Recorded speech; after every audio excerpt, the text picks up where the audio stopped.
Election commission ने फैसल वाडा की senate में कामयाबी का नोटिफिकेशन रोकने की दरख्वास्त मुस्तरद कर दी। अल्ताफ इब्राहिम ने रिमार्क्स दिए कि क्या कोई कानून है कि इलेक्शन कमीशन कामयाब उम्मीदवार की कामयाबी का नोटिफिकेशन रोके? क्या इलेक्शन कमीशन कामयाब उम्मीदवार को डी नोटिफाई नहीं कर सकता? और इसी तमाम सूरत हाल पर बात करेंगे। हमारे साथ मौजूद है पाकिस्तान तहरीक-ए-इंसाफ की रहनुमा उफ़क़ खान बलोच। उफ़क़ साहिबा, बहुत शुक्रिया आपके वक्त का।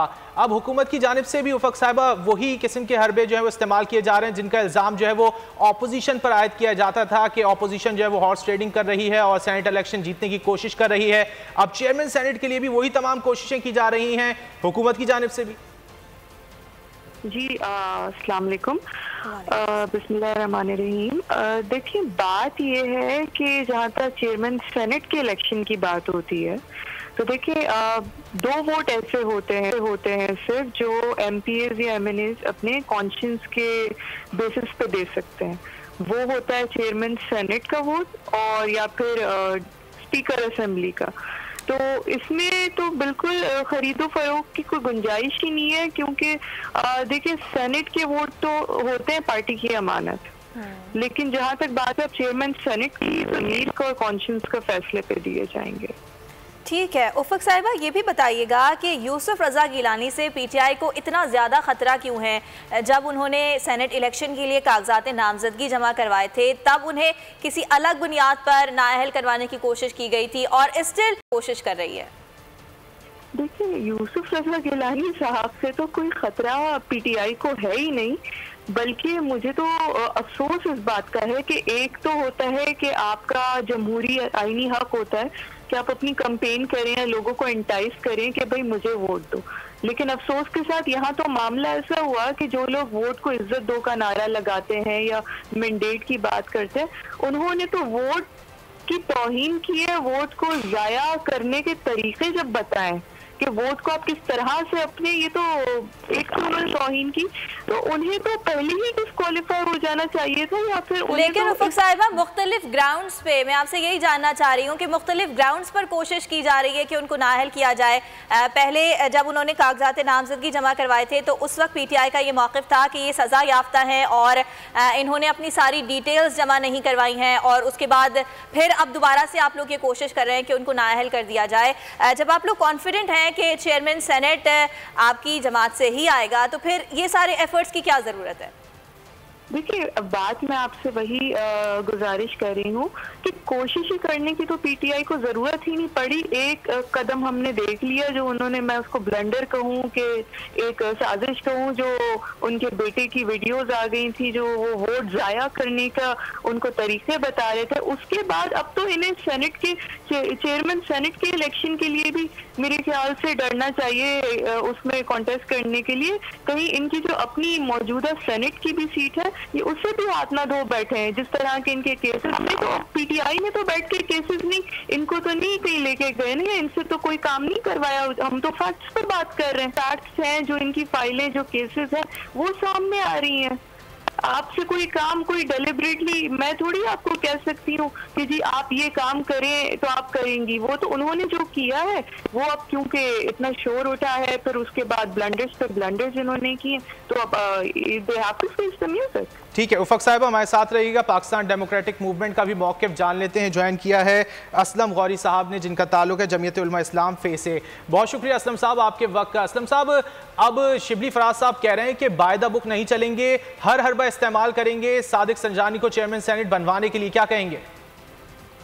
देखिए, हम तो पहले भी ये कहते हैं कि ये हर हरबा वो इस्तेमाल करते हैं। जब संजानी साहब के खिलाफ तहरीक की एतमाद आई थी, उन्होंने वो हरबा भी इस्तेमाल किया था और उससे कुछ कहा गया था कि ये लोगों के दिल की आवाज़ है, लोगों की ज़मीर की आवाज़ है।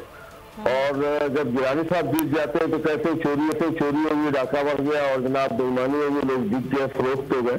तो ये तो हर वो हरबा इस्तेमाल करते हैं और अब भी करेंगे, किसी की फाइलें दिखाएंगे, किसी को डराएंगे, धमकाएंगे, हर वो हरबा इस्तेमाल करेंगे जो कर सकते हैं और कर रहे हैं।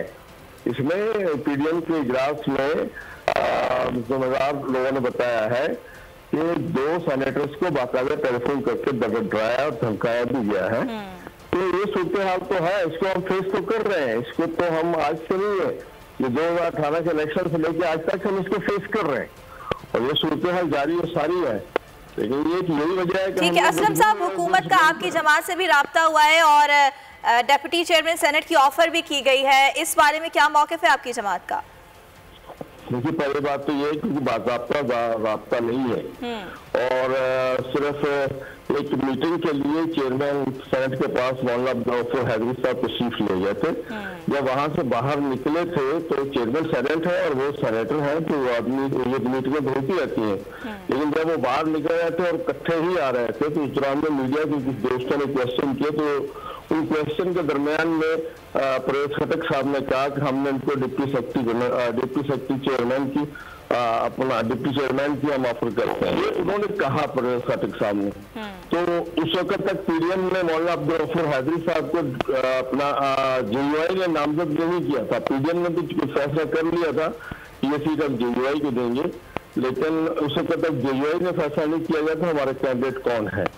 उसके बाद जब हमारा फैसला आ गया, हैदरी साहब ही हमारे कैंडिडेट हैं, तो फिर तब तो परवेज खटक को अपने वर्ड्स को ऑन करना चाहिए, उनको बिला मुकाबला लाना चाहिए उनको। ठीक है, हमारे साथ रहेगा असलम गौरी साहब। उफक साहिबा, अगर डिप्टी चेयरमैन का ओहदा जो है वो अपोजिशन के पास चला जाता है तो आप लोग राजी होंगे? जी देखिए, आईनी तरीके से और एक साफ शफाफ तरीके से अगर ये चीज होती है तो हम बिल्कुल इस चीज का खैर मकदम करेंगे, लेकिन शर्त यही है कि उसमें कोई जमीर फरोशी ना हो। उसमें जिस तरह से इतना शर्मनाक कदम उठाया गया, वोट को खरीदा भी नहीं बल्कि जाया करवाने की कोशिश, ऐसा कोई भी कदम होगा हम उसके खिलाफ है। साफ शफाफ तरीके से फेयर एंड फ्री होता है, हम बिल्कुल उसके। लेकिन उफक साहिबा, शिबली फराज कहते हैं कि अब बायदा बुक नहीं चलेंगे, कोई भी हरबा इस्तेमाल करेंगे, तो फिर आप बात कर रही हैं फ्री एंड फेयर इलेक्शन की। देखिए, बायदा बुक हमसे गलती क्या ये हुई कि हमने बिल पास करवाना चाहा कि ओपन बैलेट हो या शो ऑफ हैंड्स हो, जिस पे बड़ा एतराजात उठाए गए थे, तो उसका नतीजा भी फिर हम सबके सामने आ गया। तो अगर इस फेयर एंड फ्री का मतलब यही होता है कि फिर उसके पीछे से कोई मैलिशियस किस्म की टैक्टिक्स ना यूज की जाए। ठीक है असलम गौरी साहब, ये फरमाइएगा कि अब जो चेयरमैन सेनेट का सिलेक्शन होने जा रहा है उस सिलसिले में पीडीएम की क्या तैयारियां हैं, किन किन रहनुमाओं से आप लोगों के राब्ते हैं इस वक्त? देखिए, पीडीएम के पास अपना वोट पूरा है, हमारे लोग पूरे हैं और हमें इनसे अददी बर्तरी हासिल है। और अगर ये कोई भी इस तरह का खेल खेलते हैं जिसपे ये काम शुरू हो रहा है और शुरू है, और इस तरह का खेल खेलते हैं तो ये कोई आईनी और इसी तरह की बातें इनमें सिर्फ जबानी जमा खर्च है। और अपनी जरूरत के मुताबिक तो ओपन बेल्ट भी हो जाता है, अपनी जरूरत के मुताबिक सब कुछ हो जाता है। अपनी जरूरत हो तो अब्दुल कादर जैसे आदमी को टिकट दे के वापस लेके अब फिर कल जनाब खुद मैदान में शामिल कर लेते हैं। शाह अबरू पे खुद कहा जाता है कि 35 करोड़ की सीट बिकी है, खुद पीटीआई कहती है।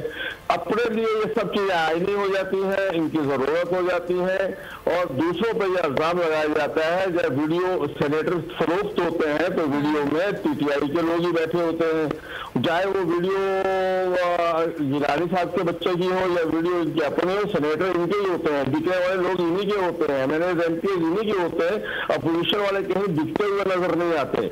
तो सूरत ये है कि पीटीआई जिस तरह से इनकी आवाज थी कि सामने उससे बिल्कुल हट चुके हैं, अपने नस्लैन से हट चुके, अब तो इक़्तिदार बचाओ की तरफ चल रहे हैं। दिन ब दिन जो दिन भी आ रहा है इक़्तिदार बचाओ तहरीक बनती जा रही है और उसके लिए हर वो तरीका इस्तेमाल कर रहे हैं, हर वो हरबा इस्तेमाल कर रहे हैं जो इससे कबल भी किसी हुकूमत ने शायद ना इस्तेमाल। ठीक है असलम गौरी साहब, आपका और उफक खान साहिबा आप दोनों का मौक़िफ़ आ गया, बहुत शुक्रिया आपके वक्त।